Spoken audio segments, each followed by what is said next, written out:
द्रोणाचार्य सांगू लागले, काय सांगू लागले, हे शिष्यानो, मी ज्यावेळेस तुम्हाला विद्या देईन आणि विद्या दिल्याच्या नंतर ती विद्या पूर्ण झाल्याच्या नंतर मी तुमच्याकडून काय घेणार आहे, तर माझं एक वचन आहे, माझं एक त्या ठिकाणी आशा आहे की तुम्ही त्या ठिकाणी पूर्ण करायची. आईसे बोले भरद्वाज कुमार दुर्गादी राजसुत समग्र खाली पाहते प्रत्युत्तर न देती ते कोणीही. मग असणार त्या ठिकाणी असे बोलल्याच्या नंतर मग त्यांनी त्यांची मागणी केली, पण या ठिकाणी कोणीच त्यांना प्रत्युत्तर देत नाही, खाली माना घातलेले आहे. तो गर्दून बोले फाल्गुनाचे शुक्राशी दुर्घट कारण ते सिद्धीस पाविन संपूर्ण चरण प्रतापे तुमचे नियम. सर्वांनी खाली माना घातल्याच्या नंतर मग त्या ठिकाणी अर्जुन बोलू लागला की हे गुरु महाराज, गरजून बोलू लागला, कसा सिंहासारखी गर्जना केली आणि बोलू लागला की हे गुरु महाराज, तुमची काय इच्छा असेल, आकांक्षा असेल, ती मी या ठिकाणी पूर्ण करणार आहे. आईसे ऐकता वचन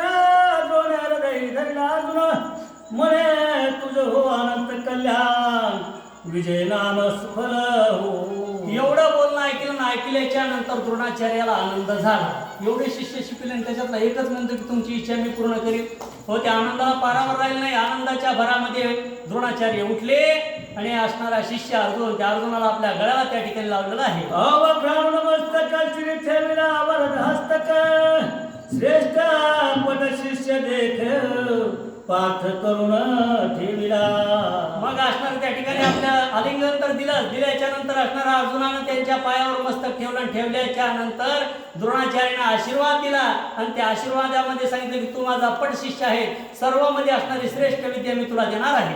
अश्वत्थामा सांगे द्रोण तुझं गुणा माझा प्रिय अर्जुन विद्या होईल यासी पुणे ऐके स्नेह वर्तत जा. मग अश्वत्थाम्याला द्रोण सांगू लागलेले आहेत की अश्वत्थामा, तू माझा मुलगा आहेस, पण असणारा अर्जुन तुझ्यापेक्षाही अत्यंत प्रिय आणि श्रेष्ठ मला आहे, हा सर्व विद्यामध्ये असणारा पारंगत होईल. आयसे बोलवणे द्रोण वस्त्रे अस्त्रे धनुष्यबाण करुण त्याचे पूजनारंभ केला सांगावया. मग असं बोलल्याच्या नंतर त्या ठिकाणी गुरुद्रोण बोललेले आहेत. बोलल्याच्या नंतर मग त्या ठिकाणी त्यांना वस्त्र, अस्त्र, धनुष्य, बाण हे सर्व देऊन त्याची पूजा करून असणाऱ्या त्या ठिकाणी विद्या देण्यासाठी आरंभ केलेला आहे. धनुर्वेदान सत्र भारद्वाज घातले पवित्र देशोदेशीचे राजपुत्र विद्यार्थी सुदित पातले. मग त्या ठिकाणी विद्यालय त्या ठिकाणी निर्माण केलेलं आहे.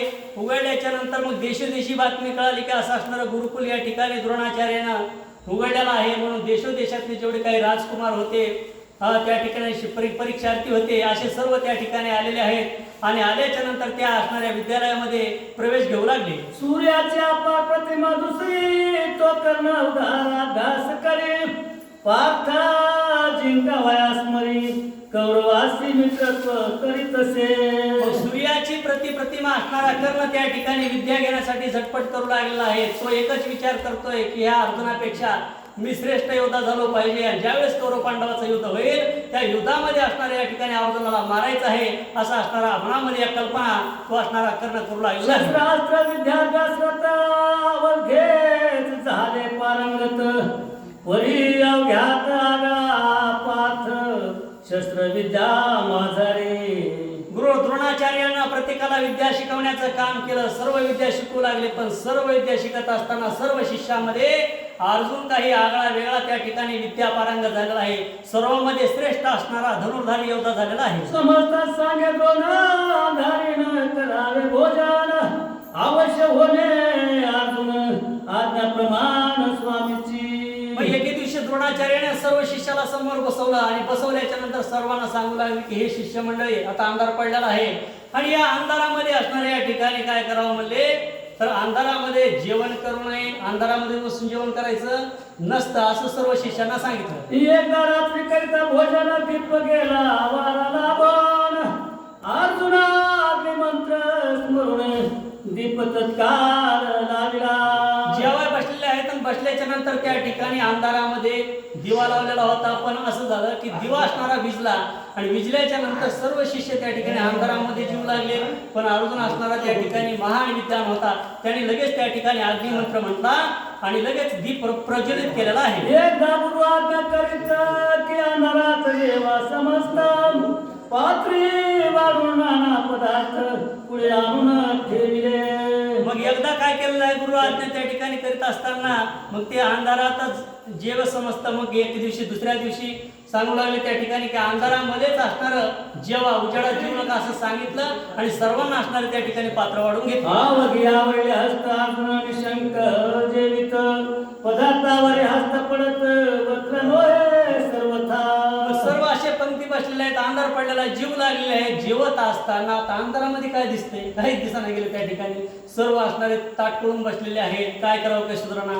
त्यावेळेस अर्जुनाने काय केलेलं आहे तर त्या ठिकाणी ज्या ठिकाणी जो जो पदार्थ ठेवलेला आहे त्या ठिकाणी कसले निशंक असणार त्या ठिकाणी तो पदार्थ उचलायचा आणि जेवायचा. असं करता करता असणार त्यानं संपूर्ण असणारे जेवण केलेलं आहे. दीपानला लोकेत तो जेवण बैसला से पार्थ मने हा लक्षण चुकेतार्थ अचूक हस्ता निश्चय. मग असणार गुरुद्रोणानं त्या ठिकाणी काय केलं, अंधारामध्ये असणारा दिवा आणला आणि दिव्याच्या उजेडानं पाहू लागले तर सर्व असणारा ताटकळत बसलेले आहेत. त्या ठिकाणी पण अर्जुन त्यानं अचूक असणारे सर्व पदार्थ खाल्लेले आहेत. वरकळांची पात्रे पाहत तो ते उगेच बैसले तटस्थ कोणी विधारले पदार्थ एकांत एक मिळविले. मग असणारं द्रोणाचार्य गुरुनं पाहिलं अर्जुनानं सर्व जीवन बसलेलं आहे. मग बाकीचे जे कौरव बसलेले होते, बाकीचे पांडवही बसलेले होते त्यांच्याकडे पाहिलं तर पाहताक्षणी असं दिसलं की कुणी त्या ठिकाणी जे पदार्थ वाढलेले आहेत सर्व भेसळ करून टाकलेलं आहे, सर्व असणारा अस्ताव्यस्त करून टाकलेलं आहे. हे गुरु त्या ठिकाणी द्रोणाचार्यानं पाहिलं. गंगे स्नान करून द्रोण वेगे परतला शिष्य घेऊन वटवृक्षाखाली येऊन उभा टाकला नालेक. मग द्रोणाचार्यानं काय केलेलं आहे दुसऱ्या दिवशी लगेच उठले आणि उठल्याच्या नंतर सर्व शिष्यांना घेतलं आणि गंगेवर स्नानासाठी गेले.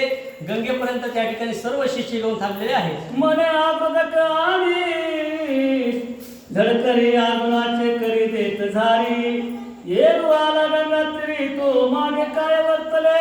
मग असणार एक वडाचं झाड आहे त्या वडाच्या